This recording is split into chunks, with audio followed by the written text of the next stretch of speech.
I don't know. Bro, I don't either. listen to the show. I don't listen to the show either. Who listens to the show? There are people that listen to the Mm-hmm. show. What are they doing? What are they doing? So yeah, if you're listening to this live right now, if you're tuning in live, you'll see that Dom is not here due to some scheduling conflicts. Today was supposed to be the movie club episode for September, but we're gonna have to push that to later into next week just because of some scheduling conflicts.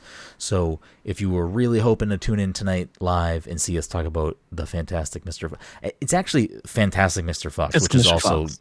hard for me to verbalize, thinking that it was the whole time. So if you want to hear us talk about Fantastic Mr. Fox, I apologize. It'll be next episode. So tonight you get me and the gang otherwise.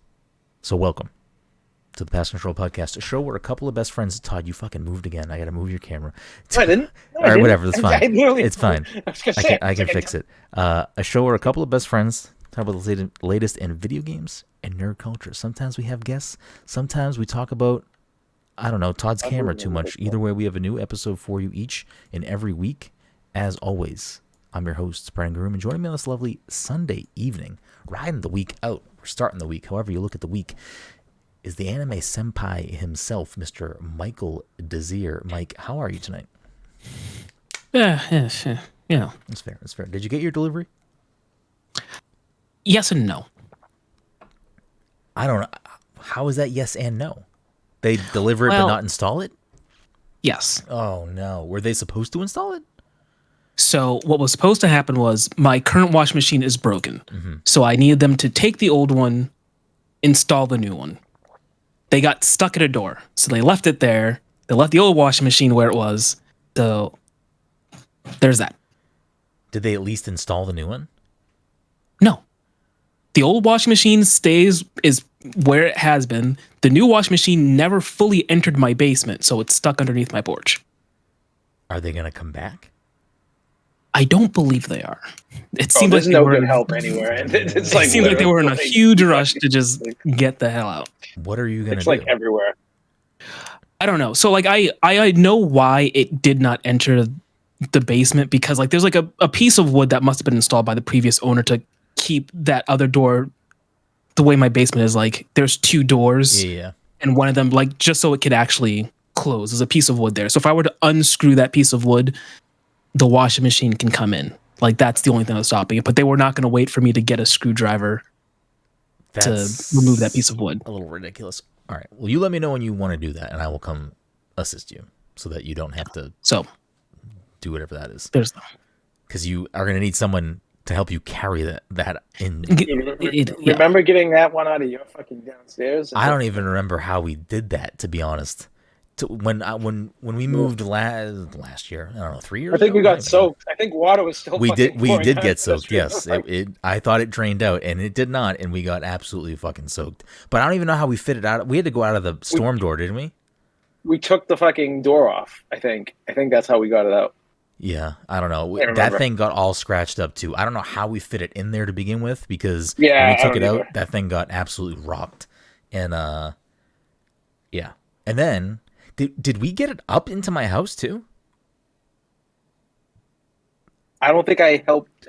We just got it to your house, and then we were trying to figure out what we were going to do after, because we couldn't figure out how to get it to your new house.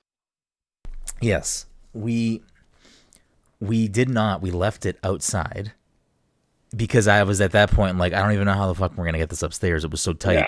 And then we had to also remove the other one. And I was like, I can't ask Todd to now help me take this other one out of the house. This is like way... I have burned the friend ask of help me move. We couldn't figure out how to get it in though, because like we couldn't position it so you could turn it up the stairs. How did you end up getting it even fucking in there? Because I know we were like worried about hitting anything. My brother had to come help me do it. Oh, Jesus. But I mean, there's a couch behind me in my office. Mike, me and you brought that up here, right?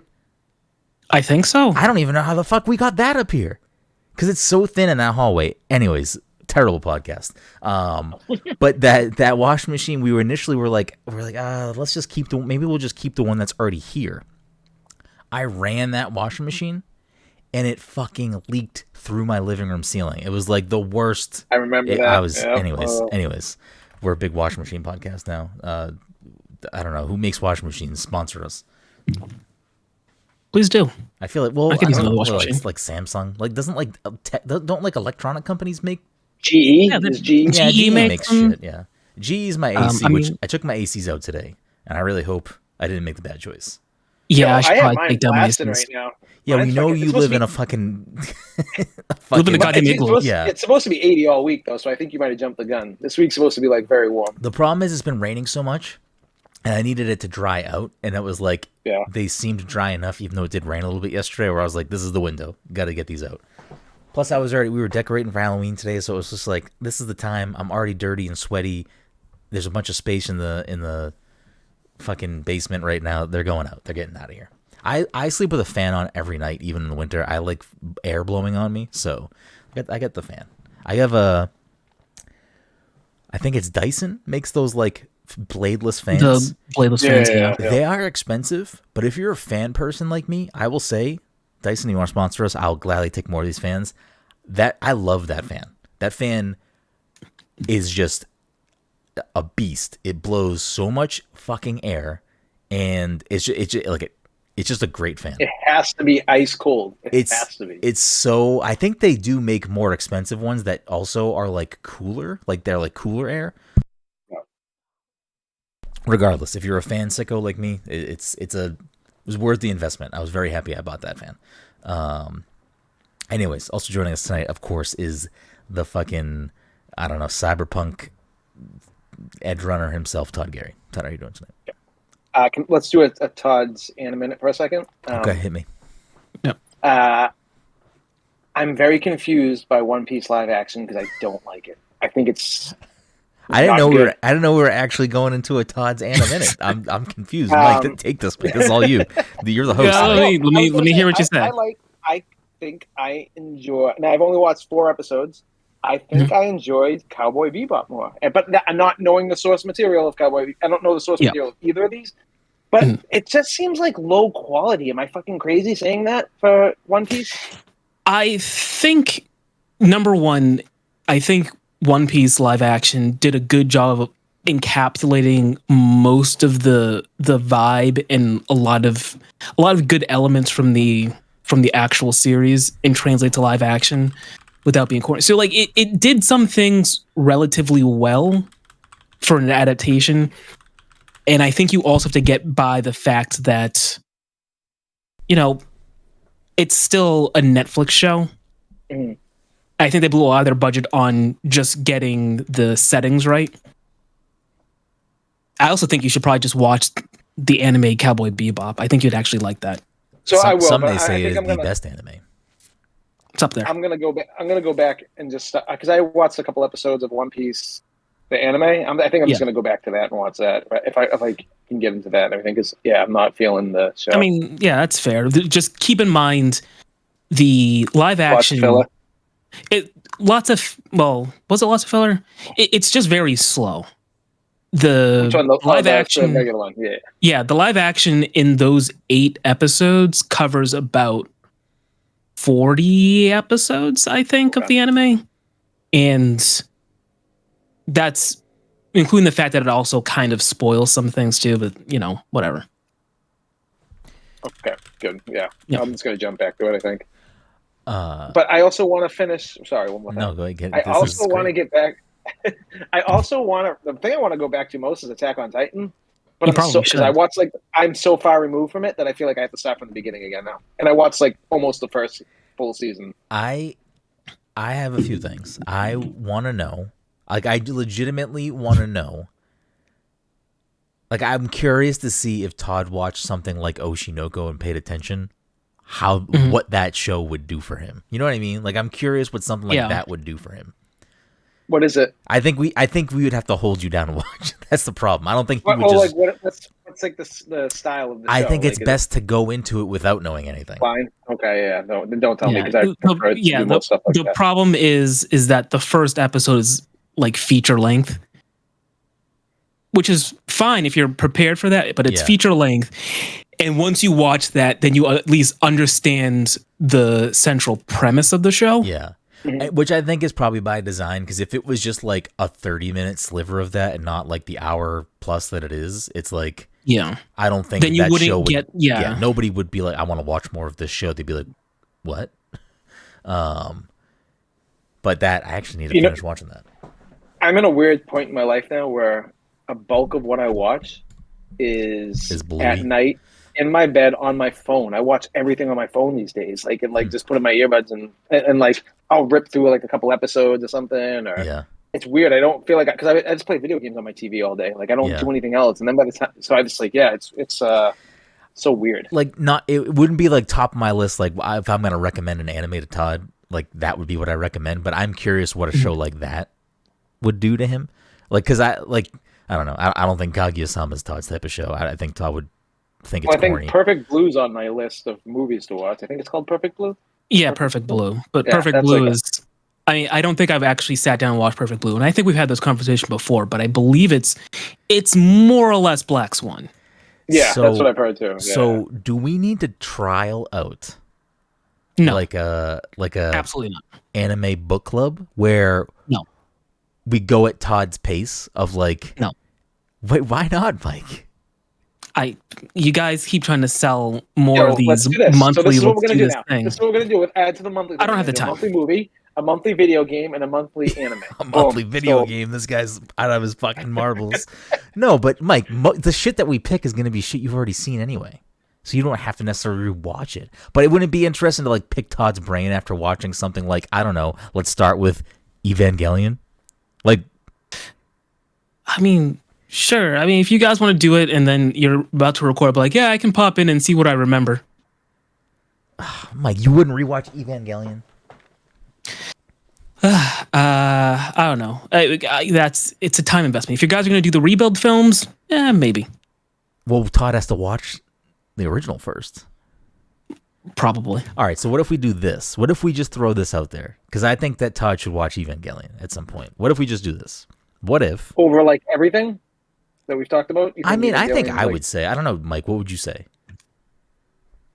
I guess... I mean, I don't know. Cowboy Bebop is also probably would be... Todd, Mike is right.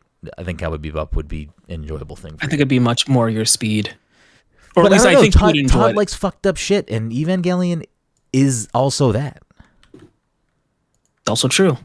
But I feel like it gets fucked up. Actually, it gets pretty fucked up in the first couple episodes. It's like, I don't think, like, obviously I don't want to compare Attack on Titan to Evangelion because I have no idea what either of them are. But are they same kind of like style as in like one's like probably robots and like the other one's like, but are they kind of like same like themes of like? Actually, it's kind of funny. There are certain elements that I would say are similar. People who've seen both probably know what I'm talking about. They both have cinnamon rolls, Mike? Wait. Excuse me? Never mind. They both have an Aaron Yeager? That's from end of Eva. The first 15 minutes. Oh, that. Yeah. You're talking about okay, you're talking about that. No. Yeah. What else could I be talking about? Keep going. Cinnamon rolls. I mean, when you're talking about that, I'm thinking baby batter, just off the duff. Okay, sorry. What were we saying again? I mean, they both can get pretty violent, and monsters and shit. Yeah. I don't know if there's much more than that. I don't know. Yeah, I'm also just looking for. I like the animation so far. The look of Evangelion. I like the way the animation looks. It's I don't know. It's up there for me. It's one of my favorite. That's like early, depending on what you're looking at. That's like early mid '90s like animation. Which I kind of love that style. Game. Yeah, I kind of love that style. It looks like very Edge Runner-ish. Is that like the same people who like? I think Edge Runners was done by Trigger. Studio Trigger, I think, formed out of the people who were previously a part of Gainax. Oh, wow. That's kind of weird that Todd just fucking picked that out, too. Yeah. Todd's a big animation guy. Big Todd's Animinute. Yeah, Todd's Animinute. Todd's Animation Minute. That's what this is. Yeah. I also am just looking for, like, a push to watch the rebuilds, and also End of Eva. So that's kind of where I'm at. Yeah. I mean, watch them both. You were gonna you said, Mike, also because we're just gonna apparently blow this topic out of the water. When I said that most people would say Cowboy Bebop best anime, you immediately rebutted with, it's up there. So do you have a best anime, personally? I'm not saying I have one. I'm just saying that I know. Is it in your pantheon? Is it in your top 5, personally? Cowboy Bebop? Yeah. Probably not, but that's just because I'm looking for it.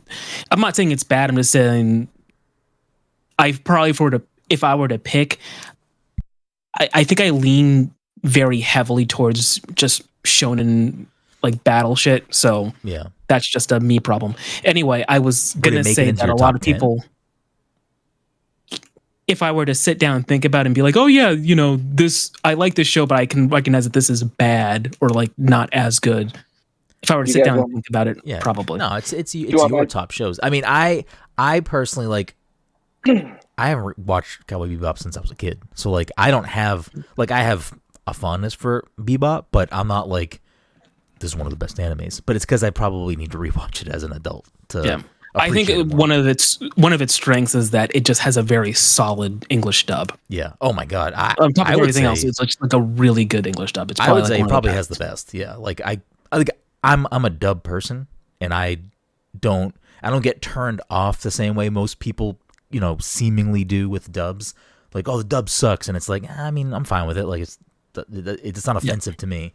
But like, yeah, Cowboy Bebop is like a top tier English voice cast for that show. You were saying something. Hold on, I'm gonna give you guys my top animes of all time.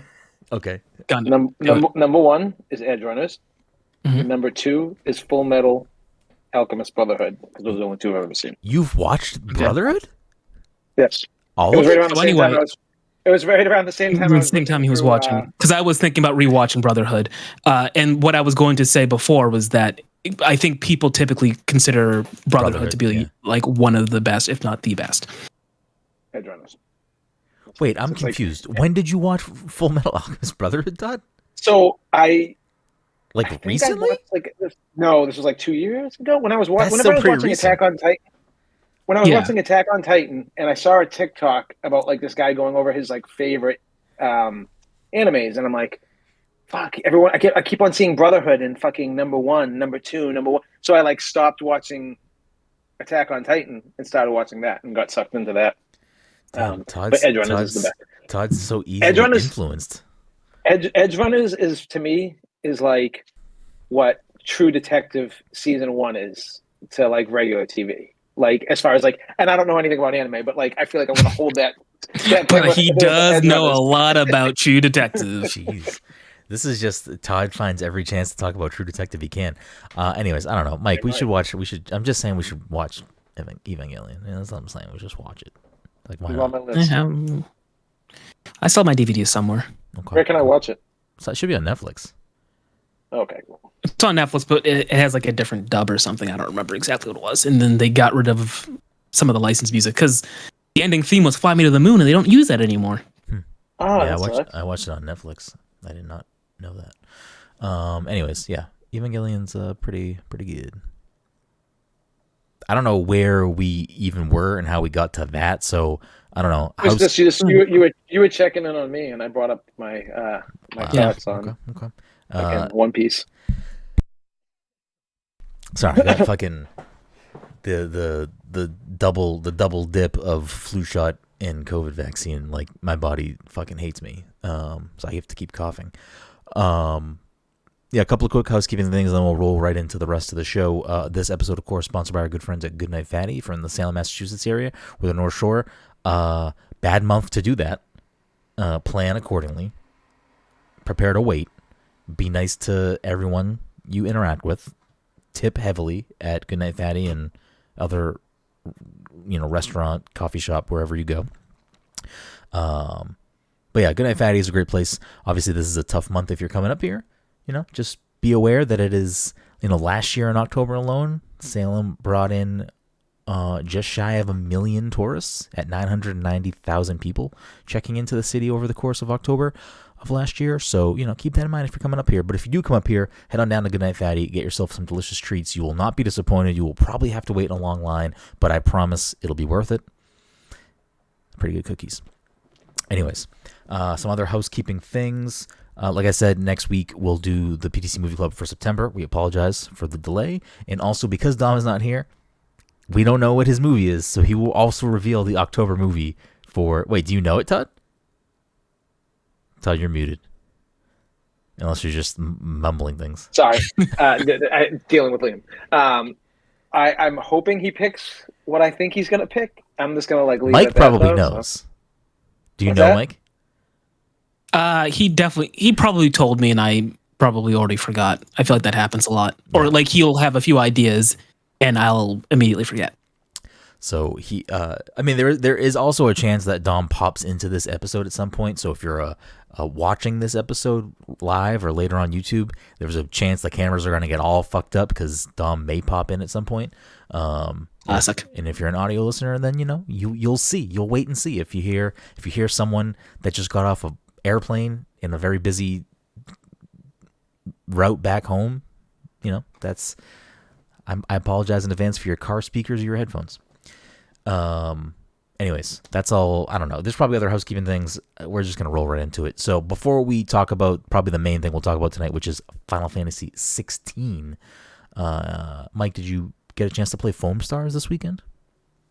I played it looked bad. once yesterday. Oh, well, what is your one match takeaway? Are you going to play more? I did mean to try it again, but then I watched the movie and then I was waiting for a fucking washing machine. So I kind of spaced out on it. It was whatever. Yeah. Is the beta only this weekend? I think it ends tonight. So as long as I try and play it again before midnight, I can probably get another match in. Is your excitement level there when this episode ends in about 40 minutes? Are you hopping over to play Foam Stars? Is the itch there? If I remember, I might give it a shot. Is it a demo or is the game officially launched? It's a beta. It's a beta. Okay. I mean, I don't know if the game has single player stuff. I think it's only a multiplayer game. Did they just not learn from Destruction Derby? Because it fucking just seems like it's like a reenactment of fucking that game that they launched 2 years ago and no one played it. And it was a Square Enix game? Oh, it's Square Enix? Yeah. Oh, I thought it was just a PlayStation thing. No. Yeah. Oh, okay. Yeah. I mean, it might be. Is it PlayStation only? I don't think it is. I think the beta might be PlayStation only, but I don't think Foam Stars is a PlayStation only game. I've never thought about it. I was under the assumption it was a PlayStation exclusive. Oh yeah, it is a PlayStation exclusive, but it's a Square Enix game. I don't know. I mean, it's trying to do something that looks like Splatoon / very Splatoonish, Overwatch-ish maybe. So I like mean, a poor-man Splatoon to me, it can have an audience. I mean, if it has a player base, yeah. Will it stay? Will it stay generating revenue that they keep the servers up? I don't know, but I mean, who knows? I'm not mad that there's an attempt at a new thing that's a new IP. I mean, it's probably during the demo, during the tutorial. Yeah, during the tutorial, I made a specific note to. I said it's probably better than Babylon's Fall, which was also Square. They made a specific point to say that you don't get kills in this game; you get chills. Because when all right, I'm on board. I'm on board with that. People got to cool down. You lost me. What do you mean? You don't get killed in Splatoon. You get splatted. I'm cool with getting chilled. That's way better. I'm cool with getting chilled. Nothing compares to Splatoon. Splatoon is the best IP that Nintendo's put out in fucking God knows how long, and fucking it's one of the best IPs out there. I think. And yet we're not playing it right now. I know, man. Hold on. We can play whenever. It's always updated in my Switch. I'm ready to go. Todd's too busy playing fucking Call of Duty like a weirdo. When I can play Call of Duty and fucking I can see when you sign on Xbox. I know what you do. No, I actually haven't played Call of Duty in a while. No, what was I gonna say? You said the best Nintendo IP they've put out in a long time. For new IP, I mean, Pikmin, fantastic. Arms is not bad. I mean, it's not up there. Pikmin's not considered new though, because it's been But that's one of their new. As far as if you're talking about when a new IP is, it probably goes. It goes Arms, Splatoon, and Pikmin. Yeah, that's actually true. Yeah, they really haven't done much. Fucking trash Nintendo. Jesus. Yeah, they haven't done much. Yeah. There might be some other littler, smaller thing in the mix probably, there. Yeah. Maybe something on the 3DS. Codename Steam is, I guess, maybe Abraham Lincoln. Maybe. Counts. I don't know. Dylan's Rolling Western maybe is a Nintendo thing. I keep forgetting that game exists. So there you go, Never even Dylan, heard of Dylan it. the armadillo. Armadillon. Anyways, I mean, they have random things like the Badge Arcade guy, the bunny. But yeah, Splatoon's great. To roll it all back, Splatoon's great. So if this plays like Splatoon, I don't know. I'll give it a shot. I didn't have time I watched this weekend, like a video but of something on Twitter today, and it just did not look as smooth as like. is it? I mean, anything with I've Splatoon. talked like some of our friends of the show. Were at Summer Games Fest and played it out there, and like I think they enjoyed what they played. Is it free You know to what? play? I remember everyone telling me that this I don't fucking dodgeball game was going to be the wave of the future, and I was like, Knockout it's going to be City, dead. Knockout City I'll was admit, great. I'm like, Knockout City looked like, cool. I No. said it was going to be dead in like a month. Well, and it was fucking dead in a hold month. on. You're not some fucking soothsayer saying I said this game was gonna be dead. Every live service game dies in like a year or two. None of these live No, service but, games like, last. None of them do. no, It has nothing to do with the quality of the game.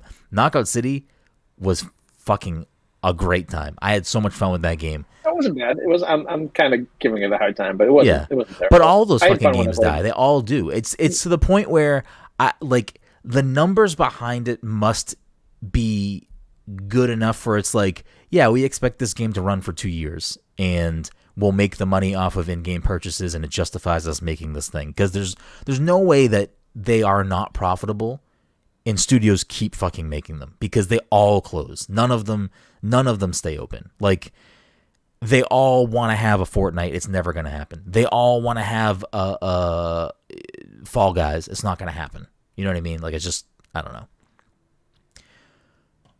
They tried so Yeah. hard and they got so far. I'm still confused by the whole like kill the Justice League game and fucking. Completely forgot about that game. Oof, I haven't. That was like a game. Completely forgot. I'm trying patiently to waiting for. see. I mean, I like the style. Like, Foam Stars has like interesting characters and stuff. I don't know, but I'm trying to see if it's free to play. I have no idea.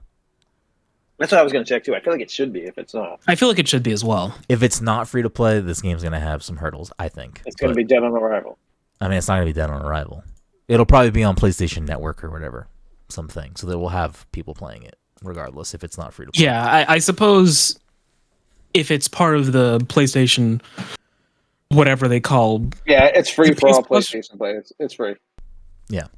All right. I don't know. It could do something. I mean, again, PlayStation, it has the third party, online games, but they don't have a lot of their own online games, so I like it how, can like, fit a PlayStation niche. hasn't It can work. Take away like Octopath Traveler, which was also on Switch. Like, I don't even know what PlayStation's fucking launched this year, minus Final Fantasy 16. But like, they fucking have had nothing, and no one talks about like they've had like 0 exclusives from the king of exclusives. No, I feel You like get there's something Spider-Man, else that's this about year. it. Yeah, they got Spider-Man, they got Final Fantasy 16, but I feel like there was something else this year too that was PlayStation exclusive. Wait, Octopath's not on Xbox, or it's coming to Xbox though? I don't know. It's definitely It coming. didn't come to Xbox. Xbox. I don't like. Yeah. Octopath to Xbox.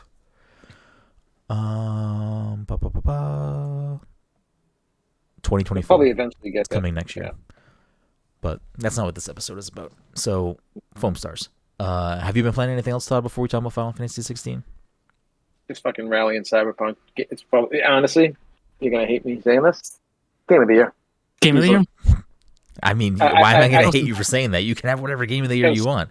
Because I mean, like, Tears of the Kingdom is like my game of the year, but like fucking Cyberpunk is fucking also my game of the year. It's like I don't know. Well, what to do. so like, if you're listening to the show right now, we're gonna do game of the year our way this year, which is it's Tears of the Kingdom, Whatever and then I whatever is the next thing. So for you, Cyberpunk. Well, you haven't played the fucking DLC yet. No, I have. I've already been. Oh. I'm jumping into. So it. what you've But played of I'm that not, so like, far, you're saying that you personally are putting it above Tears of the Kingdom? Because No, I have not played I'm anything gonna I'm be putting honest. over Tears of the Kingdom. Above Elden But I Ring, will- above Baldur's Gate. Listen, You kidding me? when I You played, kidding me, when I Todd? played, when I played Cyberpunk for the Spider-Man first 2 time, is coming out in like 3 weeks, man. I Come don't on. care about Spider-Man.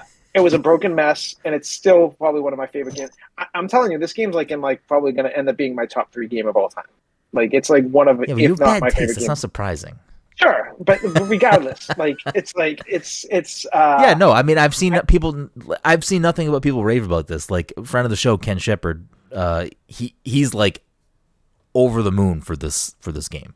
and I'm not like a CD Projekt Red fanboy. Like, I don't like any of their other games. So like, this is like a game that what's the they got DLC me with called? this game. Phantom Liberty. Phantom Liberty. Yeah, Phantom Liberty. Yes. Yeah, I think that's worth noting that you don't like their other games. Yeah, like I don't dislike. It just did nothing for me. I tried playing it. I tried playing it several times. Couldn't get into it. Now I still feel like I want to go play it again, but I know what the outcome's going to be. But yeah, I mean, like this is one of those games that like I can't stop thinking about for a very long time. I thought it reviewed. I don't know. I'm not searching for this right now. I know that some websites gave it like a 10. The DLC. Oh yeah, no, I got a bunch. It's like sitting at like 90 on like Open Critic or whatever it is. Yeah, I think friend of the show Michael Hyam gave it a 10 out of 10 on GameSpot. Yeah. I don't know if Ken reviewed it at Kotaku or not. Well, it's weird playing a game like this that like has like all those dialogue options. It's more a heavy-handed RPG, but like I've never played an RPG where the gunplay, swordplay, everything is fucking some of the best I've played. Like it's just that good. Mm-hmm. Does Kotaku not number their reviews? They don't. I don't remember. I think if they don't, I don't want to put words in Ken's mouth, but I'm pretty sure Ken would give it a 10 out of 10. I know Ken is all about Phantom Liberty, so. Does he like the base game too? Like, or is it like Phantom Liberty is just like that? Like made him like everything because like this update is so massive, it's just fucking crazy. I think Ken always liked Cyberpunk, like warts and all. Because beginning. They did like the Axe of the Blood God on Cyberpunk, didn't they? Didn't they do like a whole thing on? Yeah, Ken was probably on that episode, if not Michael Hyam, maybe too. But they just did like if you want to hear them talk about it, Ken, Eric, and I think Michael Hyam was on the episode. They did an episode of Normandy FM recently that was about Phantom Liberty, so you can listen to them talk about that over there. But yeah, if they didn't already do a dedicated episode on Axe of the Blood God about Phantom Liberty, I'm sure one is coming soon. Anyways, aside from that, I've been playing. I finished Final Fantasy XVI, which we'll talk about in a moment. But I also have been kind of jumping around a few things. I'm trying to figure out where I want to land because, like, we're in October now. I don't really have a lot of time to. If I want to do Spider-Man, which I might because Dom is beating Spider-Man and Miles to get to Spider-Man 2, and I might do it too because they're not long games. So I might try to bite that off quick.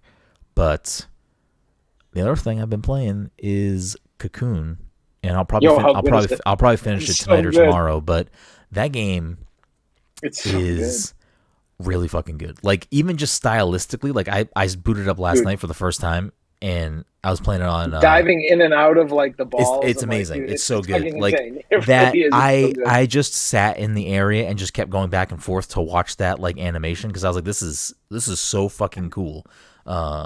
It's on Game Pass if you haven't. Is it only on Xbox right now? I think it's on everything, right? I could be wrong. I have no idea. Let me see. It's on. Oh, it is on Switch too. Yeah, it's on everything. But it's on Game Pass. I'm confused because like this is from the people who brought you Limbo and Inside, but that other game, fucking Somerville, was also from. I'm confused. Like people left the studio, so this is from people who left Playdead and made a new studio. And Playdead was actually the people who did Somerville. Is that what it was, or like maybe, or maybe it was people? Is Somerville a Playdead game? It's from someone who left. Yeah, so I don't know if it's a Playdead game though. Yeah, it's from a developer called Jump Ship. So they jump shipped from Playdead. Yeah, to make a new studio. They made a bad move because that game was fucking horrible state. The studio that made Cocoon, Geometric Interactive, is a small independent game development studio based in Copenhagen, Denmark.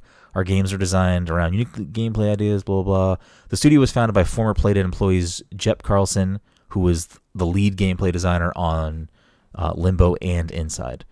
And then programmer and composer Jacob Schmid, whose work on the music-based platformer 140 I don't know what that game is, but yeah, I mean, this was a game that was on my radar for, I mean, obviously the Playdead's ex-Playdead folks, but also just always looked like a good game, and it's an Annapurna published game, so they usually put out games that I enjoy. Fuck, it's real good, Mike.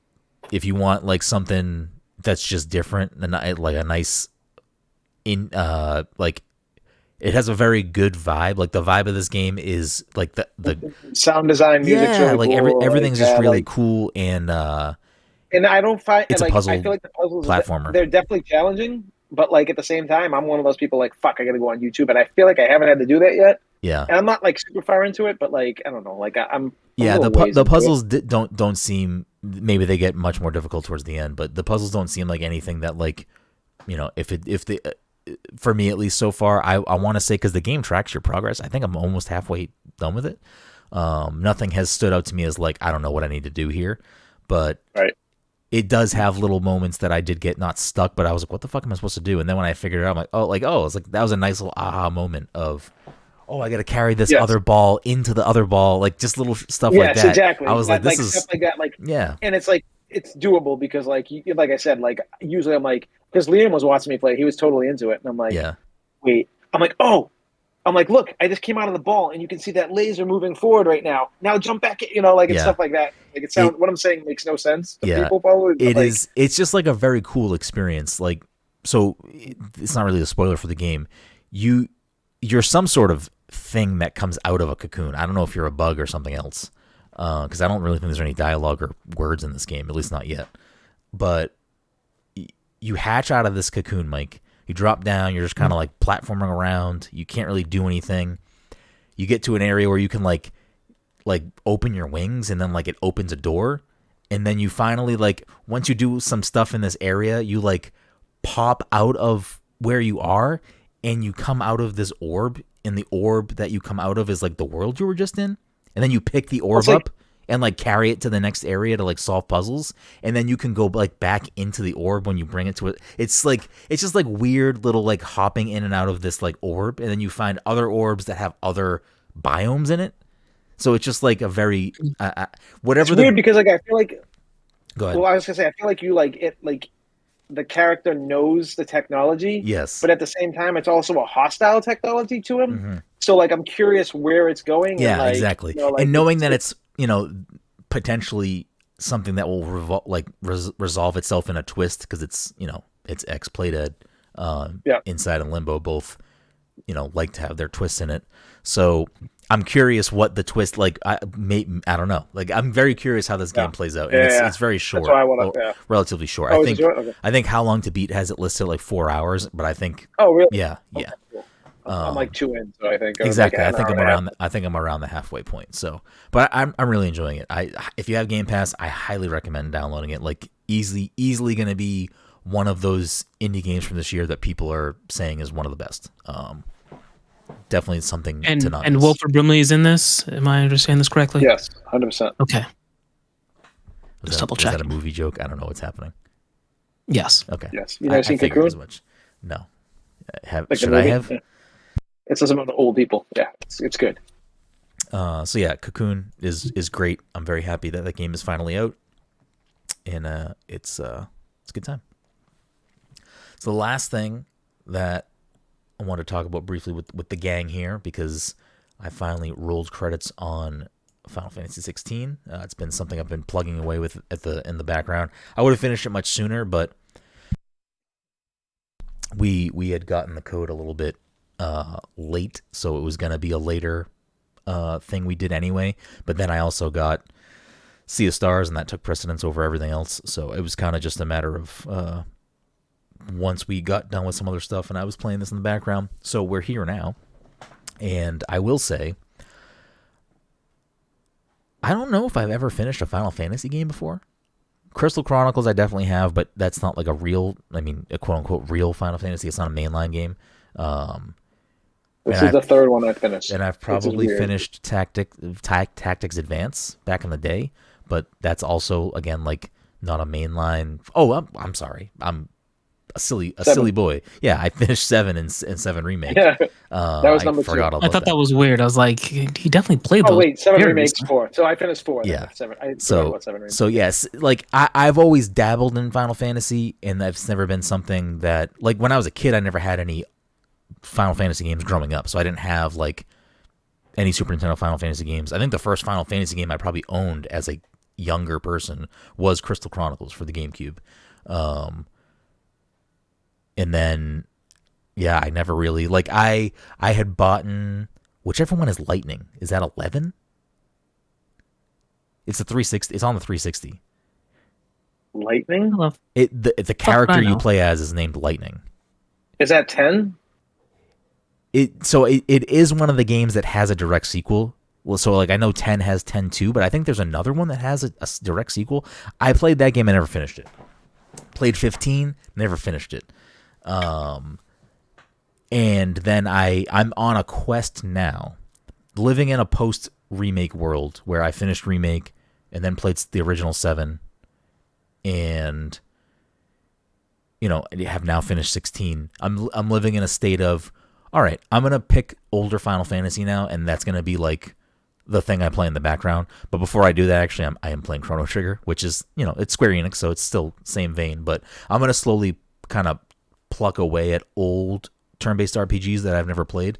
So there'll be some Final Fantasy games that make their way into that mix. But 16, this was like a game that prior to PAX East this past year, I was like, yeah, maybe I'll play it when it comes out. Maybe I won't. It's not really my thing. The icon fights. I wasn't going to buy it. Yeah, like the icon fights didn't really do much for me up front. But I don't know what it was. When we went to that panel at PAX East, Mike, and like they talked more in depth about the game. They showed a lot of things, talked about stuff. And it's also, maybe some of the shoulder rubbing excitement of like, Jesse and Chaim and Eric and everyone else that was in the panel with us, also being excited about like things. And I'm like, all right, everyone's kind of geeking out about this. Maybe I should like keep this on my radar. And here it is. And I will say, I'm definitely not as high on it as the rest of the friends of the show are. Well, I don't know where you land on this, Todd. Being someone who's finished the game. I still think it's in as of right now, I still think it's in my top 5 favorite games of the, but then again, it's like one of like the 9 games I finished this year, but yeah. It's definitely one of my favorites, but, and I think this is like a controversial topic, but like, I think this is like the least Final Fantasy game out of any Final Fantasy game. I don't know if that's, yeah, it's just like, I think there's definitely I think they were trying to appeal to like a bigger audience, which I don't think is a bad thing because I really enjoyed the game. But yeah, I mean, I just, I don't know. I enjoyed the combat. I enjoyed the story. Like, I think me and Mike played the demo. The game came out, when it came out, I was like, fuck it, I'll just play the demo because I really want to play this game, but I don't know if I want to get it. And then the demo sucked me in, and then I bought it like 2 seconds later. That's what happened to Mike too. Yeah. I was actually surprised. Part of my like revved up excitement for this was when I had found out that Mike played the demo and he was so taken by the demo that he then bought the fucking game. I was like, this does not happen often for Mike. Like Mike is very selective in what games he gives his time. The demo was like some of the best parts of the story, and it like sucked you into like this world, and you were like, okay, I'm down, right away. I'm very touch and go with the story, and I'll get into that reason why in a second. But so up front for those listening or watching, we're not going to spoil anything. We're not going to talk about spoilers. We'll just talk about broad stroke stuff and impressions or our thoughts on the game without spoiling any story stuff. Or if there's anything gameplay wise that would be a spoiler, we won't talk about that. So Mike has not finished yet, but Mike's very close to the end. So Mike, I think, can make an informed opinion based on the amount of game that he's played. Which after the show, remind me exactly where you are off the show, because I'm curious. I think I know where you are, but I'm curious how much you actually have left. Because towards the end of that game, I kept thinking I was much closer to the end, and then I would ask like someone, "Hey, this is where I'm at." I'm like, can I finish this tonight? And every time I ask Is it 10 Todd, hours? it doesn't matter what I said. He's like, yeah, I got like another 8 to 10 hours. I'm like, no, I fucking don't. There's no fucking way. But I didn't understand that text But message there's before when you said I roll credits in the game and Todd goes, damn, another 8 to 10 hours. Like, yes, what the fuck is he I talking laughed about? so hard when Todd said that. But every time, and I was like, I wasn't wrong though when I said. well, that to there you was a lots of few times where you were not wrong, and I was like, there's no way the way this game is right now that I have that much more time. And then I like threw it on a stream in Discord for like Jesse or someone. I was like, Jesse, how much more of this game do I have left? He's like, you got a good chunk still. I'm like, I do? Like, I really have a good chunk? My biggest complaint with this game is I don't dislike the story. I just think that this game is so, in my opinion, poorly paced, where I feel like I really enjoyed the combat. Once you start unlocking the, like, you know, obviously there are things you unlock further into the game, and you continue to unlock certain things like new icons or whatever. But once you kind of get like the full grasp of the combat, like what it is going to offer you, like for the most part, obviously again, you'll get more stuff as you go. But once you kind of get to the point of like, this is what the combat is, it hooked me in. It was fun to play. Like you could just mash through it if you want to. You can combo shit and get into it if you really want to like min-max what you're doing. And I really, really enjoyed the combat. And then I would immediately have to watch like 30 minutes of cutscenes. And it's just like, there are people that are eating this up, and that's great, and I'm glad you enjoyed that. But for me personally, it was just like, oh my God, I just want to continue to play and advance and get more story, and not that it wasn't giving me story, but it was like, all right, I know what's happening in this moment. Please stop talking about it and let me go back to anything else. To the point where it kind of like I was doing some side stuff early on, especially certain side missions that, like, you know, Jesse had pointed out. He's like, oh, you should do these missions. I'm like, all right, cool. But towards the end, I was just like, I don't want to do any side stuff. I really just want to see this through. And as you get towards the back third of the game, the story definitely ramped up for me. I was way more invested, but it was still just so much fucking story and so much dialogue. I think the story loses its way mid-game. Like, I do think it's like, it becomes a little less interesting mid-game. Yeah. And then I think like the back like 3 hours, it gets going again. I think the first like 5 hours of the story is fucking great. Yeah. It's awesome. I don't know. Like I really like, I wouldn't ever say this is my game of the year, but it's in my top games of the year. If that makes any sense. You know, I get that. Like this would probably fall into my top 10 for the year. And I have finished a lot of games this year, and I plan on finishing a lot more. So, but I still think it would end up remaining in my top 10. I don't know if it would crack my top 5 personally. And my personal list is also just like heavily based off of my personal preferences, which like I like a lot of Nintendo games. Like Pikmin 4 is probably going to be in my top 5, and that probably won't be in a lot of people's top 10. But Final Fantasy 16 is fantastic. I'm very, very happy I played it. I'm very happy I saw it through to the end. Did you watch like through the credits, Todd? Like the end of the, okay. Yeah. I actually fucking love the ending. Like that's I think that's why I like the game. Like, because like I said, like the story's awesome at the beginning. The middle, it's kind of like, hey, we're going through this whole thing. There's a lot of like downtime and everything. Yeah. I loved the way they ended it, because they could have ended it several ways, and like I just think they ended it the right way. Yeah. It's weird because I don't know. I love so many the game looks so good too. Like when you're like doing certain, like some of those, like each move, like each power you get has like an ultimate basically. Kind of thing. I mean, you know, obviously. Yeah. But like some of those ultimates just look so fucking flashy and good on the screen, like the lightning or like that's what I'm saying.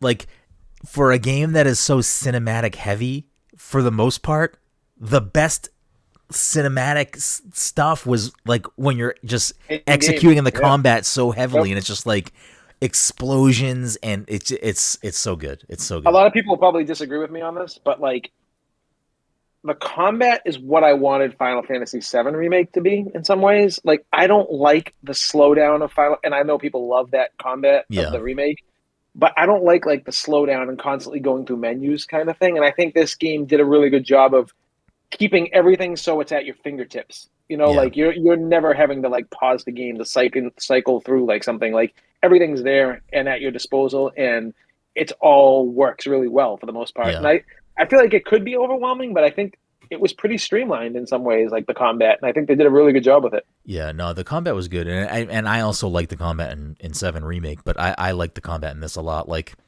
this is my favorite Devil May Cry game. That, you know what I mean? Like, I don't really care for Devil May Cry games, and I like this worked really well for me. It felt good to execute, and again, like, there were times where I'm just like, beating up regular garbage enemies that just get in my way, and I'm just, maybe I'm just mashing fucking square.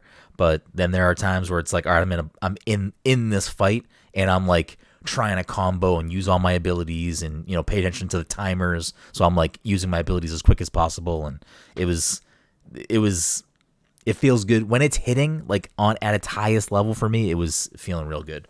But you know what? This is a game where like I'm like, oh, it made me realize, but I shouldn't even say that because there's several games, and like Cyberpunk is another one. When I say this, the voice acting from some of these people in this game is so fucking strong that like I just jive with the characters so much more. It's like the same with like V in Cyberpunk and like a bunch of the characters in Cyberpunk.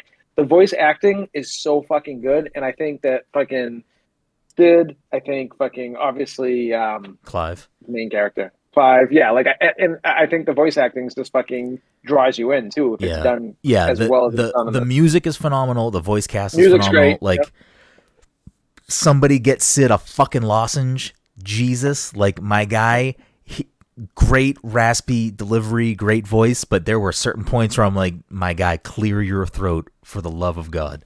But Sid was great. Sid's a great character. I enjoyed his story arc a lot. I kind of wanted more from Jill. Yeah, I think they sidelined Jill, and I think that's one of my biggest complaints. I think that like she's huge in the first half, and then like the second half, she's pretty much just fucking on the back burner. Well, that's the other thing about this game too that's kind of interesting is like you have a party sort of, but you don't really have a party. So I never felt as connected to anyone else as I did with Clive. Yep, and like I probably cared about Torgal more than any of the other human characters. And coming from a Final Fantasy game, that's wild because like that's pretty much Final Fantasy in a nutshell. Like you're cycling through your characters, and like I think that's probably this game's biggest downfall. Yeah, I didn't even need to control the other characters. It was more of just like I kind of felt like I was always on a solo quest, which 100%. I think overall I enjoyed the game a lot. I enjoyed the story. I really enjoyed the combat, but I do think it misses like some sort of little element of not having that just like inter-party dialogue that I think this game could have benefited more from. Where are you at, Mike, with this overall, like story-wise, gameplay-wise? Story-wise, I think, like I said, I played that demo and I was interested in the story, and also I was okay with the combat system. So those two things were checked off. So I said, okay, I'll get this game. And I do think I like the story in the sense that I found myself often, that button you can press when you're in a cutscene so you can see definitions of all the things. Which I did really enjoy. I don't know of another game that I can think of that does that. That does that. Where you like touch I don't know. I think it was touching like the middle. I don't know what this button is called on the PlayStation controller. The middle thing, the pad. But yeah, you could press that during cutscenes and it would like let you look at like proper noun definitions terms. Yeah. And then there was also that map that you could look at where you could also look at the timeline of events, and like this is kind of cool. So I did like that. The party thing was kind of weird. I don't play a lot of JRPGs, so my few experiences with them, I kind of expect to have that option to kind of switch out my roster for whatever I think is necessary. And you didn't really get that. It was just more like, this is what the story dictates. These people are going to be running around with you. Yeah. And they're going to do whatever it is they do. Yeah. So, I mean, sure, there are characters that I liked that occasionally joined your party, but I was never super attached or invested with a lot of them. Yeah. And I feel like there were probably side quests that flesh out the character a little bit more for you, but that's like... Yes. I don't know. That is true. Here's the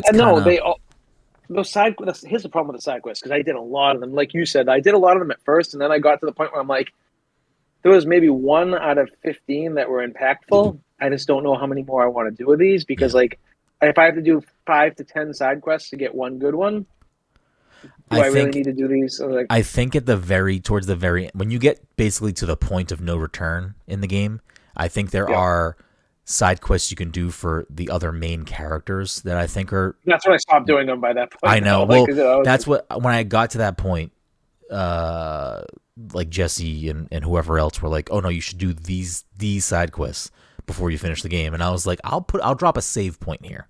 And I'll beat the game and I'll come back to it. And they're like, no, don't do that because you're not going to come back to it. I was like, no, I'll drop a save point.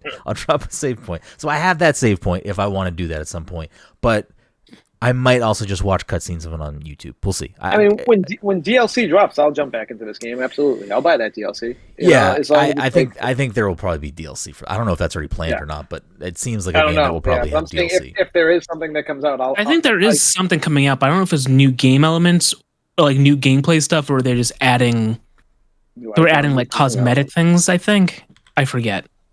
There was something like that. Final Fantasy XVI is getting 2 DLC expansions, and its PC port is officially in development. Let me see if this says. Wait, this didn't launch. Is this PlayStation? It didn't launch on PC. I guess not. Yeah, I guess not. I don't think that's panning out well for Square because I feel like Square reported a lot of like losses in finances, just banking on the PlayStation audience. I mean, I'm sure that it's like PlayStation is also, or Sony is paying them. Like they're probably getting, they're probably not choosing to do that. They're probably, getting a paycheck for that. But it also seems like, at least according to, I think it was Tokyo Game Show, but Phil Spencer was on stage with people from Square saying, we're committed to bringing more Square games. So, whether that's a money thing or not, I'm sure some of those games will end up on Game Pass. So that'll definitely be a money thing. But you were saying, Mike? What was I saying? I don't know. You were saying something before we got into whatever we just talked about DLC. Oh, I mean, I was doing some of the side quests, but at a certain point, I was doing the side quests, but not actually paying attention to the story that was going along the side quests. I started fast forwarding through all the dialogue. I was just like, hey, listen, you want me to go to a place? I'll go to a place. I'll kill a thing with my sword and my magic powers, but I don't really care what's going on, which is funny because not that these side quests were particularly important to the story, I don't think, other than some of the last few ones. But there was a side quest story that took place that I remember there was another. It was a side quest with a couple of NPCs, right? Mm-hmm. And at some point, I think you're supposed to be invested in at least one of these NPCs, and they die. And I was just like, what? Was I supposed to be paying attention to this? Was this sort of important?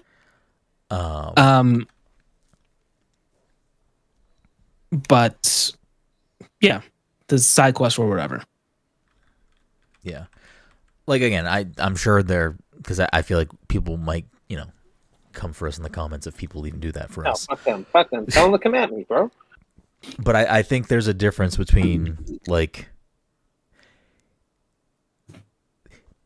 games like this that have a lot of ancillary content where it's I don't have to do these side quests. It doesn't, I don't have to do this.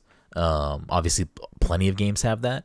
If the stuff that is the main part of the game isn't good enough, then I'm less inclined to do the side stuff. And that's kind of where I felt in the middle of the game, where I was the story in the middle of the game felt like it had a lot of things going on that I was not necessarily super invested in any one. There was a specific plot line that I was can we get back to this plot line? Can we go, how do we get back to this? And I also personally, this specific setting is not my typical jam. High fantasy, I don't know. It's not, it's not medieval. It's not typically my jam. It says the Mr. Lord of the Rings man. That's the one thing. Lord of the Rings is great, but it's not I read the books. You know what I mean? I watched the movies and they were great. And a couple of video games are bangers, but what do you want from me? I think that there are definitely probably great side quests in there. I mean, there was a lot of world building in some of the ones I did, just little things, not even major things, just smaller things. I was oh, that's that was a cool little vignette, but it's also a large game and I needed to get through it, so I didn't feel super compelled to do a lot of side stuff. I've been eating up side quests, and side content in a lot of games over the last couple of years. Yeah. And I think there's a lot of games that fucking knock it out of the park. Like Starfield. I think the main quests are fine, and some of them are pretty good, but like the side quests are where it's at. Yeah. Fucking Fallout side quests are where it's at. Cyberpunk main and side quests are where it's at. But like this game, the side quests aren't bad, but it's not something that I was like at no point where they're like, I gotta do more of these side quests, baby. These fucking things are so good right now. I think Final Fantasy XVI definitely lends itself to a second playthrough too. Like it definitely seems like New Game Plus is the place you want to maybe start doing more side stuff, just because I don't know what the level cap is in your first playthrough, but when you beat the game, it's like, oh, New Game Plus, I think it says there's like a bit additional content. I don't know if that's story stuff or side stuff or whatever it is, or if it's combat things, but it also raises the level cap to 100. So my guess is that, side stuff would become more probably gameplay relevant in a second playthrough too, just because you probably want to look for ways to level up additionally. It also, when you beat the game, it unlocks a difficulty mode called Final Fantasy, which makes the game much more difficult. Because I didn't find the game super difficult, which is fine. Like, I enjoyed the ride. There were definitely a few boss fights that I did die on, which I also I don't know if this is a setting you can change, but I did appreciate that when I died on a boss fight, it was like, oh, you were at half health, we're back at half health, and you have full potions. That didn't bother me. Yeah, I was like, I love that. I would just die on purpose. I'm like, this is a wash. I need some potions. Yeah. I probably wouldn't have beat the game if they didn't do that. Yeah, like I don't need to feel like fucking twist my hat backwards pro gamer. I was like, no, this is cool. I'm fine with this. There's enough of those games these days, and there's enough of those games that people are catering towards these days where I'm like, just let me play a game where I'm not going to get my ass whooped. Exactly, yeah. Like there were definitely some of those boss fights, because some of those boss fights have so many phases where it was like, if I have to redo this whole thing again, probably backing out of this game. Probably done. Probably hanging up the fucking controller. Yeah, there was one boss fight where when I found out there was like a fucking 5th phase or whatever it was, I was like, are you serious right now? This better just start from right here again, because start from the beginning, I'm gonna hang myself. And like again, prior to playing the game, prior to launch, the icon stuff was not necessarily like, I don't really care about that, but some of the icon stuff in this game was fucking real cool, like just like bombastic nonsense that I was like, all right, I'm all about this. I also wish that maybe this was not an additional fucking phase of this fight, but here we are. No, the one we talked about though, like when you're running up the mountain. Yes. Yeah, that one's great. But that one's the longest. That felt like the longest fight in the game. That was fucking super long. That's the one I was talking about. You know the song, "Oh, Black Betty."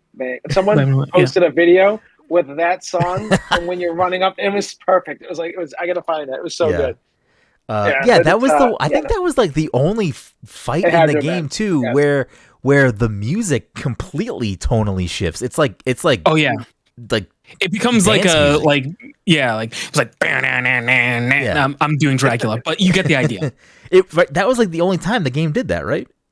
Yes. Okay. I think so, as far as I've played, it doesn't happen at the end of the game. I will say the final boss fight music is good. I think the boss fight music in general is fantastic. Like, I've looked to see if this soundtrack is on Apple Music. I can't find it on there. It's not. And I'm so aggravated. I know. And I'm so aggravated because I'm like, the fight music is so good. I just want to get pumped up and listen to this in my car. I had to put it on YouTube and it doesn't hit the same. The only time I get mad about it's the only time I get mad about Apple Music is like video game music, because it's not always there. Yeah. So, I don't know. Overall, like, if I had to give it a number, probably an 8 for me. Like, if I had to give it a number out of 10, it's probably an 8. I do 8.5 is pretty much in line. Yeah. Like, I don't think it hits 9 for me. I think the story, or just, I think what really takes it down from being a 9 for me personally would be like, if the game, in my opinion, it just feels poorly paced. Because again, I feel like you're just in so much not playing a game. I think that hinges on the fact that it's very linear. And I don't know, like, it's like, I don't know. I feel like that kind of might be some of what the problem is that it's like, it's so linear, but it's so big at the same time. It is kind of weird. I kind of, like, at first, like, the first couple hours of the game, I was like, am I really just going from point to point? Like I Right. I didn't know the game was like that. I don't know if that was talked about before the game But came it's out. also what kind of made me like the game. I mean, again, happy that it was like that, but I was surprised. I was surprised because 15 is not like that. 15 is very open. No. Actually, that was one of the things that sort of bothered me about the game. Not that it was linear, but even though it was linear, somehow I managed to get lost all the time because what would happen is I would be someplace, right? I'd be someplace and like the mark would be like, you have to go over here. And you would think because it's linear, if I would just face that direction and walk, it would be a straight line point A to point B. But what happens is like it's over there, but I actually have to walk around. I have to go like left. Are you talking about in like the hub areas, Mike? Like in the towns or no? In like towns and stuff, yeah. There was definitely a few times where I was like, especially the first time going to the hideout, like at the there's a time jump in this game. When you get to that point, that area, that's like your new hub for the rest of the game, basically. That the first few times trying to navigate to that, I was like, I don't know how the fuck to get to this person that I need to talk to. I could not find. I was like so annoying.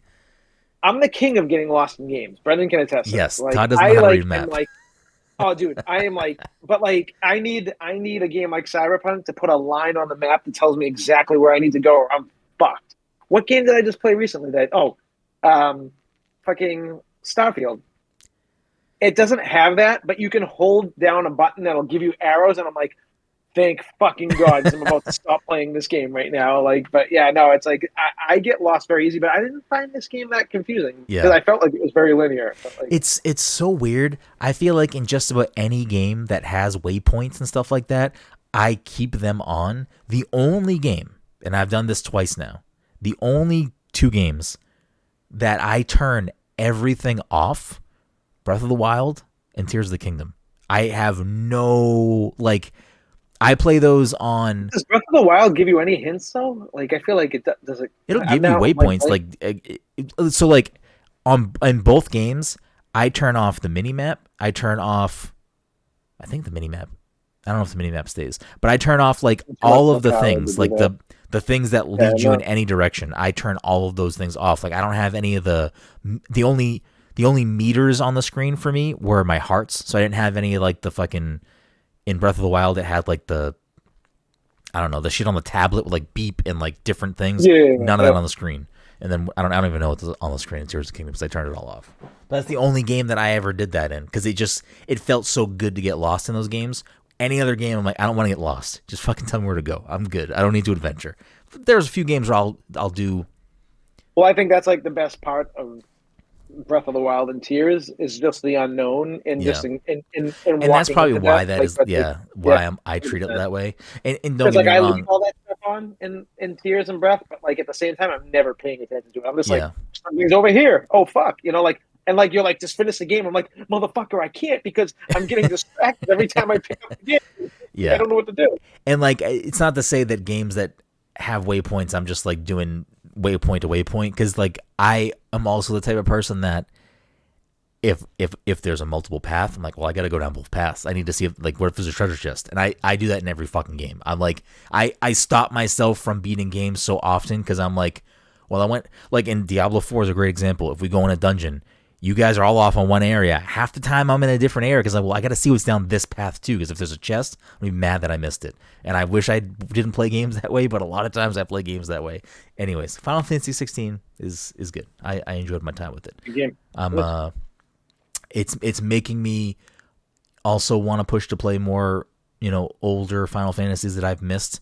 But I also really kind of want to play 15 again now because I never finished 15, and I kind of want to restart it and play it.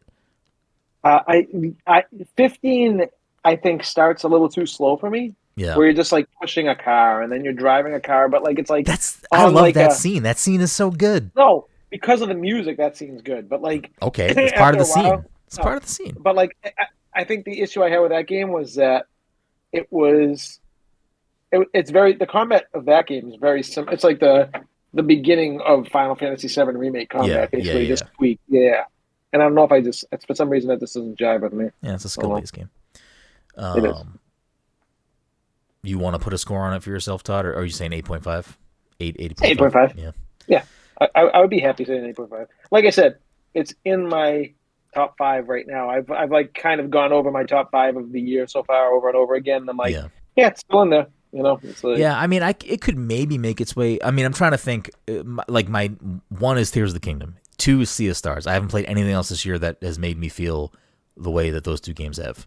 I'd have to like start really putting things against each other. Pikmin 4 is up there for me. Final Fantasy 16 is up there for me. I don't know what else I play. What else came out this year? Thank God for the Twitter list, because like that's the only way I can remember what games I beat. Street Fighter 6 will be up there for me. I really enjoyed that. Diablo, probably not. I don't know. We'll see. Oh, see, like, yeah. When I finish Star Wars, that'll be in my top 10 for sure. I liked Star Wars. It's depressing that like a chunk of my favorite games of the year are remakes. Dead Space, Resident Evil 4. You know, like it's like that's like 2 out of my top 5 are remakes, but they were fucking phenomenal remakes. And I'm looking at everything else. Yeah, I mean, like as of right now, Final Fantasy is in my top 5. But you know, we'll see. We'll see what. Yeah. I mean, next week. I mean, I'll be playing Assassin's Creed next week. I'll be fucking playing Spider-Man at the end of this month. Yeah. You know, I mean, I expect Mario Wonder to be in my top 10. So. Oh yeah, Mario Wonder's. Yeah, honestly, that's another one that like if that hits all the right notes and if it's fucking tough but still fucking good, I'm gonna be fucking loving that shit. Yeah. I know you haven't finished it just yet, Mike, but you want to throw a number on it, or how are you feeling about it overall? I mean, 20 out of 10. Jesus. Yeah, you know, it's so great. I need to finish the game to know that it is a 20 out of 10 game. I just know it in my heart of hearts. Yeah, I mean, eight's solid. Yeah. It's a solid number. I think it's a good number for it. It's not great, but it got me to play it till almost the end, which I feel like must count for something. 100%. I was going to say, especially for you. Yeah, 100%. I think, like, I can see someone's argument for a 9. I'd have to be probably convinced on a 10 personally. Like I'd have to see someone's reasoning, but I can see people. I don't know what the review scores are for this. Yeah, I get a 9. And 10 I wouldn't understand completely because I feel like it has a couple faults that like I don't think I'm in. You know what? I'm pissed right now because I feel like I've played every game that'll be mentioned for Game of the Year going forward, except for Baldur's Gate, and I just don't know when that's coming out for Xbox. So it's bothering me that like that's the only game I haven't played out of everything. That it pisses me off. It kind of makes me want to buy it on PlayStation, to be honest with you, and just fucking dive into it. Yeah. I mean, it has a couple 10s at least, but a lot of it's like 8 and 87. So I feel like we're kind of on par with how a lot of people are feeling. I think 87 is a great score, and I think that's where it belongs. You know, maybe like it. You know, no, it's a solid score. It's nothing to be mad about. So yeah, it's wild that we're kind of like, it's not that great, you know. Like, but it's really. But it's not that it's not that great. It's just like we're also like in this not just year, but like this a decade now of like we're really just getting good video games like very often now, and that doesn't necessarily mean that like you have to weigh every game against every other game. But I mean, I think the medium is at a point now where a lot of studios are doing certain things really well, and it's like you have to kind of execute at that level. But I also like to take things for what they are, and I think this is a solid 8 for me. So. Oh fuck! You know what? Redfall though destroys all these other games. So. Yeah, totally. Redfall. What a game! What a game! Yeah. So I'm like that. I'm not happy about. I'm still upset about that game. Yeah, I mean, I finished it. It's fine. It's whatever. I personally don't think it's as bad as everyone says it is, but I don't think it is a good game. No, listen. That game had a fucking hell of a potential, and I think the potential is still there. I think it's still there too. You're never going to get me to come back to that game. Yeah, I mean, but I think that they could do things to that game in an update that would make it a much better game. Are they going to do them? I don't know, but they could. That game can have a turnaround. The problem is you have developers of that game coming out and being like, we didn't even want to make that game. I'm like, oof, yikes, don't fucking release it. Yeah. Stop saying this shit, you know? Like, what are you doing? I don't know. But I think that's our conversation on Final Fantasy 16, so we'll wrap that up there, and we'll get into what Todd's been waiting for, and his chance to fucking pass Dom, potentially. Text Dom and be like, Dom, you gotta get in here. So right now, Sorry. Even though I fucking fucked up last week and should have had 2 points instead of 1. But whatever. That's how they get you. So actually, Todd can't pass Dom tonight because he's down by 4 points. But you can get a point in reach. So if you're the first time listening or you're a long time listener, we end every episode of the show with a game, and throughout the course of the year, we keep track of the scoreboard. The scoreboard for the year is Dom in first with 41, Todd in second with 37, and Mike in third with 29. We got a bunch of guest points, but no guests tonight, so we don't need to go over the guest board. But before we play the game and get into that, thank you so much for listening to this week's episode 388 of the Pest Control Podcast. If you're a friend of the show, fan of the show, and want to help support the show, tons of ways to do that. Easiest way, and probably honestly one of the most important ways to support us, is to leave us a review, 5 stars if you love the show, over on Apple Podcasts, Spotify, or wherever you listen to the show. It's super beneficial. It helps new people discover the show, and that's what we're trying to do at the end of the day, is continue to grow the show, grow the audience, get in more people's ear holes. So we appreciate you if you can do that. If you have, social media, you can find us everywhere at Past Controller. If you want to read some of the stuff that we do, because, I find the more that I say this at the end of the show or at any point in the show, there are a lot of people that just listen to us. And maybe you don't know that we also have written stuff, video stuff, we stream occasionally, so there are other things that we do. So if you don't just want to listen to the show, you can of course watch us live when we record over at twitch.tv/pastcontroller, and over on that Twitch channel you can watch us play Fortnite or any other game that we're doing. We do a lot of first hours of new games or indie games, and we do other things over there. If you can't catch that stuff live, it also ends up on our YouTube channel with the podcast. So you can find us over on YouTube. Just search Past the Controller. You'll find that. You'll find us opening Pokemon cards, Disney Lorcana cards. I make different cocktails and pair them with video games. Those videos find their way over there. So lots of different interesting content that we do, that if you listen to the show and you want more, there's that over there. We also write stuff. So, written reviews, other types of editorial pieces. You can find that over at pastcontroller.io. So tons of different ways to get our opinions and thoughts and other silly nonsense. We do tons of charity streams from time to time.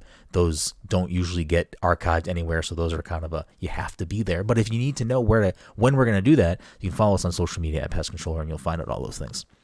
Wait, what? I heard. What is Disney Lorcana? What the fuck is that? It's like Pokemon. It's a game. It's a trading card game, which we're not playing the game. Oh, it's cards. Yeah, it's cards. Wait, what the fuck are cards? Disney characters. Can I get these for the kids and shit? Or eventually you can. Trying to find them right now is impossible. I was gonna say, because I've never even heard of this. Because they're barely in stores, and when they make it to stores, they sell out immediately as soon as someone if a person that's hunting for them finds them, when they hit a store, that one person will buy everything. Bro, I'll buy those just to get like a Coco rare card or a fucking Moana rare card, like shit like that. Or yes, I don't think there in the first set there's no Coco, but there are Moana cards. What? I actually I have a Maui card on my desk right now. Here you go. Wait, really? Yeah. No oh my god.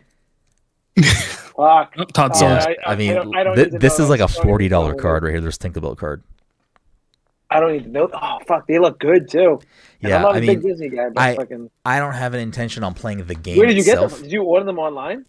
Dom has been able to get them offline. I have gotten lucky and found them in Target. I go to all the weird Targets. I gotta fucking look out for these. You should look in the card section. They're in the card section. Yeah, usually the card section is in the front by the registers. I'm in like Haverhill and Methuen tomorrow, so like I you should look. I mean, wherever you see sport cards and Pokemon cards, if they have these, they'll be there. They also have like end cap displays that have like just a section of cards, but I have only seen that one time. I feel like I've never seen these ever. Maybe I walked by and just didn't realize. If you see it, I would, I'll buy it. No. Keep my eyes peeled now. So yeah, that's some of the stuff we do. We have paid ways to support us too. You can subscribe to us on Twitch. You can become a patron at patreon.com/pastcontroller. You can buy something at pastcontroller.threadless.com. So tons of ways to support us. We appreciate anything you can do. But again, most important thing off the top is just leaving us a review. 5-star review goes a long way. So without further ado, we're going to return to a game I feel like we haven't played in a while. The music game. No, I'm just kidding. Oh, you got me so excited. And once Todd can figure out his audio, we can do the music game again.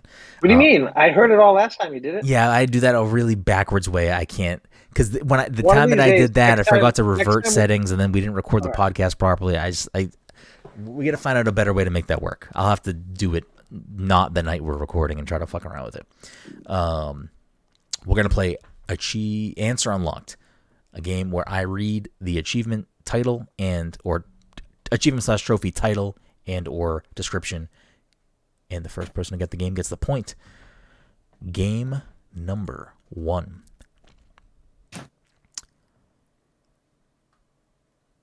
Hold on, I have to. Whoops. Hold on. Let's start with this one. Defeated blank blank. The player has defeated the crazed blank blank. Completed welcome. Successfully complete the welcome to blank blank blank. Historian. Find every audio diary. Defeat. Just like 3 games that do audio diaries. Like 3 things. I feel like a lot of games do audio. It's like or audio logs or something. Yeah. Defeated blank blank. The player has defeated blank blank. Okay. Defeated blank. The player has defeated blank. Again, the sense that we beat a lot of characters. Completed blank's masterpiece. The player has completed blank blank's great masterpiece. Defeated blank blank. The player has defeated blank blank. Weapon specialist. Acquire all upgrades for all weapons. The Bioshock? It is Bioshock. Todd gets the point. All right. It was going back to it was the art one. What's the guy's name? The masterpiece. Like one. The masterpiece? Yeah. Sandra Cohen. Yeah, okay, yeah. I have to switch this other one because it is. I was like patiently waiting. I'm like, okay, let's see where he's going. And I'm like, oh, weapon upgrades. Okay, it's Bioshock. Even though that's in every game. Yeah, that's like every game. Okay. Game number 2. A stick. Found a stick. A sword. Found a sword. What just happened? Was resurrected. Ding. Rang the Eastern bell. Dong. Rang the Western bell. You hear a strange hum. Engaged a strange device. Your gift is accepted. Made an offering. Deep in the forest. Found the blank key. High above the clouds. Found the blank key. At the root of the world. Found the blank key. Wow, that's really loud. Sorry for audio listeners. You just got a whole motorcycle in your fucking ears. What now? Completed key collection. You feel a tingling. Earned the cathedral's prize. Your body is restored. Restored corporeal form.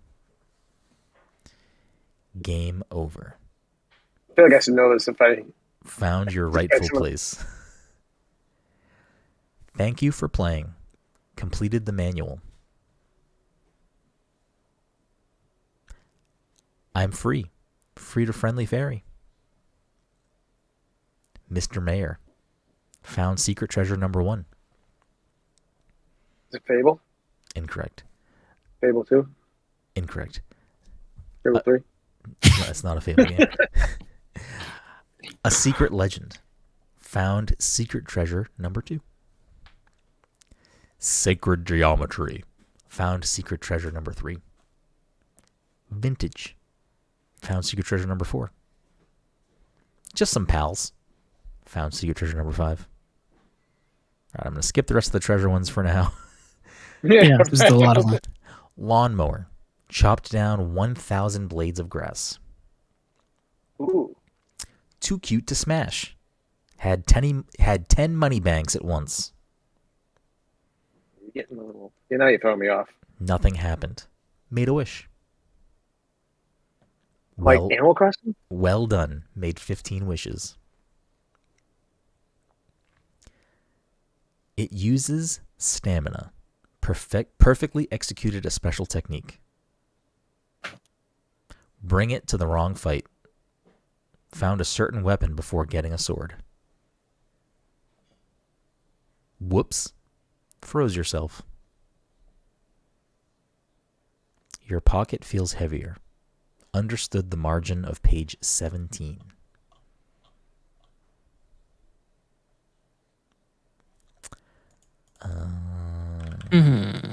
I got nothing on this. Absolutely nothing. We're gonna have to dig deeper. This game originally released on March 16th, 2022. Well, that explains it. Yeah. No, that actually makes it even more complicated because I feel like I fucking try to play everything. And I play nothing. So we should be fucking meeting in the middle. Yep. It originally released on Mac, Windows, and Xbox on March 16th, 2022, and then later on Switch, PS4, and PS5 on September 27th, 2022. So a timed Xbox exclusive. That means it's got to be on Game Pass. I believe it was on. I believe it was on Game Pass. I know. I forget all those achievements you said at the beginning. This game is. It's not making a wish. This game is an action adventure. Oh game. yeah, it's good. Okay. This game is an action adventure game set in the ruins of a post-apocalyptic fantasy world. Oh, is it Death's Door? Incorrect.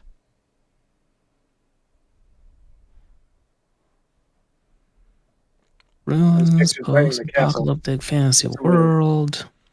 I feel like when this game was initially revealed, it was a long time before it actually came out. That checks out.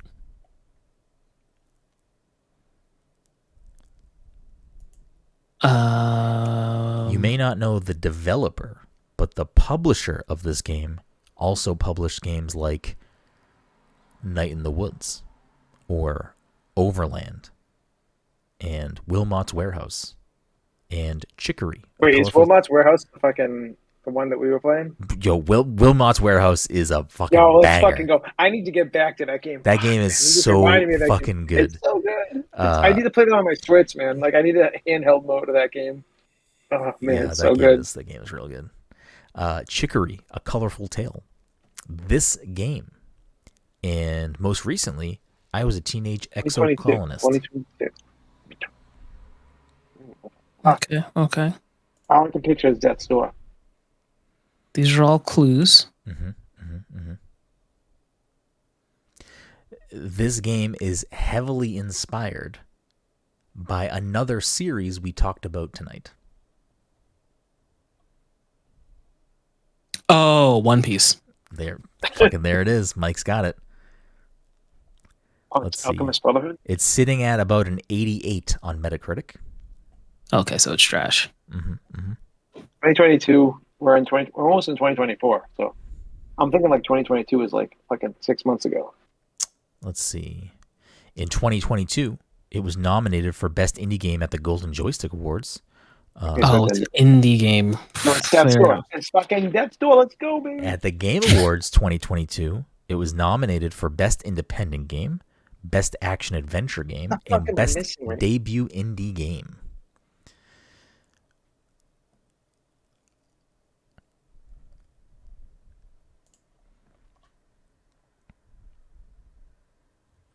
Can I phone a friend? Can I just call Dom and ask him what the game is? For real. You mentioned it was like a game we played, a game we talked about tonight. It was inspired by. It is not Final Fantasy because it's an indie. It is definitely heavily inspired by a game we talked about tonight. It's not. We talked about Final Fantasy, Cyberpunk. It's definitely not either of those games because it's an indie, quote unquote, indie. I don't know what other information to give you guys. It's $30. What's that? It's $30. I thought you said 3. I was like, oh fuck, now I definitely don't know.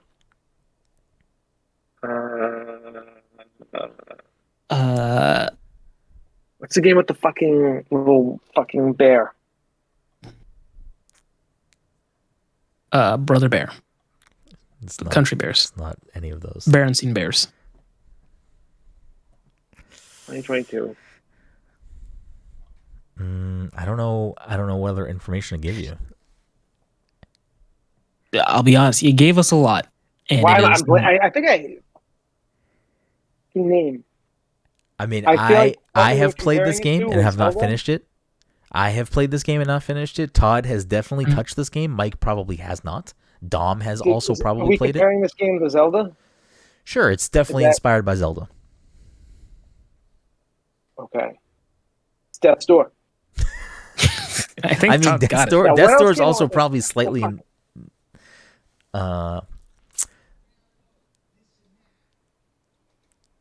You play this game similar to Death's Door, where you play as an anthropomorphic animal.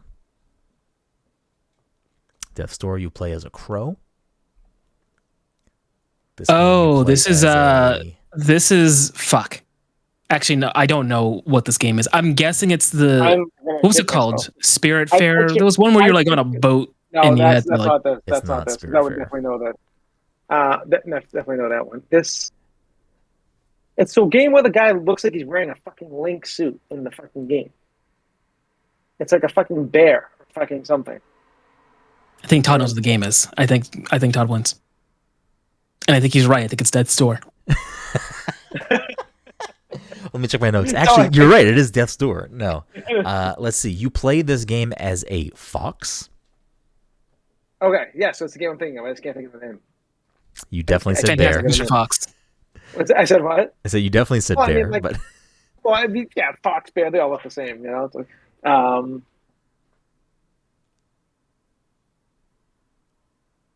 it's like on the tip of my tongue, and I can't. I've been trying it so is hard. a one-word title.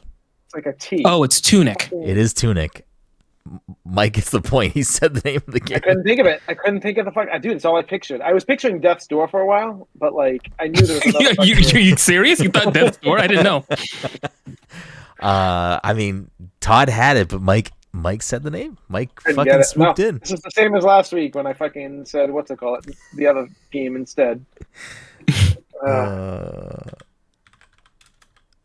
Dude, I literally because like in some ways Tunic's first level I can't really speak past the first level, and like Death's Door are kind of like similar like landscapes. It doesn't look the same, but like you're kind of like around the same kind of areas. And I was Game Listen, number I'm gonna play Death's Door right now. Yeah, right. Game number 3. Blank Gamer. Beat the game. That's the achievement. Beat the game. Yeah. That's the one and only achievement. That's it. Academy. Right, I'm gonna go with Tunic. Incorrect. Academy of Umbrellas. Beat the game, only ever using an umbrella as your melee weapon. Oh, okay, Gunbrella. You just fucking Under I my didn't play that. umbrella. Incorrect. Meal for a king. Feed the Frog King an explosive treat.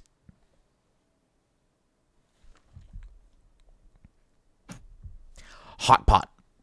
Set grandma's What's pot that? on fire. Hot pot. Set grandma's pot on fire. Cremation. Upgrade the fire ability.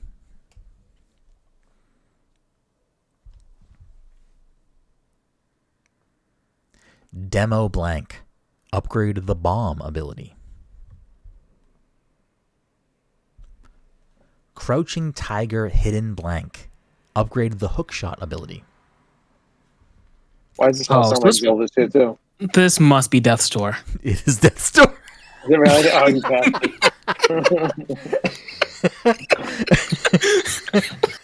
I was like, oh, it sounds like Zelda. Okay, great. I switched the game to this, and I was like, all right, if Todd just jokingly immediately says Death's Door, I'll do another game after. But then he never said Death. He said he made the joke, but made it with Tunic, and I was like, he's not going to say Death's Door, and Mike's going to end up saying Death's Door. I figured you wouldn't cater to me like that, so I was like, "There's no way he's gonna fucking do it." And I 100% spaced out. I don't think I was even listening to what the things were. I was like cremation. I don't know. I've never played this game before. It doesn't matter. The first achievement is Crow Gamer. Beat the game. Oh, okay. Crow Gamer. Every time that I omitted a word, it was the word crow. So it was like demo crow, crouching tiger, hidden crow. Anyways, where did Mike pull Tunic from? I want to know that. That's a great question because I definitely never played the game. I did not know what you're describing, but you said the letter T and it was one word. I was like, I think Tunic it's definitely a word I know. I think it's a title of a game. Let me just say it out loud and see what happens. Todd could have made up so much ground tonight, and Mike fucking stole 2 points. I love it. I gave him one of them at least. Yeah. Yeah. Actually, I probably gave you both, to be honest with you. You did give me. Technically, you gave me both. Yes. Because if you didn't say Death's Door, I don't know if Mike would have ever said that. I don't know that game. Yeah. Tunic I've definitely heard of. I've never heard Death's Door, but you said it enough times that I had to say it at least once. I did not like Tunic. It just didn't click with me. Death's Door would definitely click with me more. Tunic I want to revisit because I played that in a bungle of other games, and some people really love Tunic, and it did not grab me. But I've wanted to play that game for so long. Like I was waiting for that game for so long, and then it finally came out, and I was like, I bounced off it right away. I just think the game's actually really hard. It's like not an easy game. No, it was definitely not. But I feel like I could probably survive in that game. Yeah, it's like you said though. I was probably overwhelmed with other games. Yeah, I definitely got far in that game, and I just never went back to it. But Death's Door, on the other hand, I really enjoyed. I beat the fuck out of that game. I almost 100% of achievements that game too. Actually, I might have every achievement except for Academy Umbrellas because I was not going to replay that game with just the umbrella. That's some hard mode sicko shit that I just wasn't ready to do. But that'll leave the week with Dom at 41, Todd at 38, and Mike crossing up, making some ground at 31. This is Todd's karma for giving joke answers all the time, or pounding in. Because if you had guessed Death's Door once and then moved on and didn't make Death's Door your thing, Mike never would have said Death's Door. But you also wouldn't have made Death's Door the. That's true. That's game. True. So the last game was going to be Final Fantasy 15, but then I was reading the achievements and I was like, I think we did this before, so that's why I pulled it out. Not gonna lie, I was like waiting for Final Fantasy 15 to be honest with you. Like that was in my head that you were gonna do at least one Final Fantasy. Yeah. So there's that. Anyways, we appreciate you. Thank you for listening. This has been episode 388. We'll see you next week.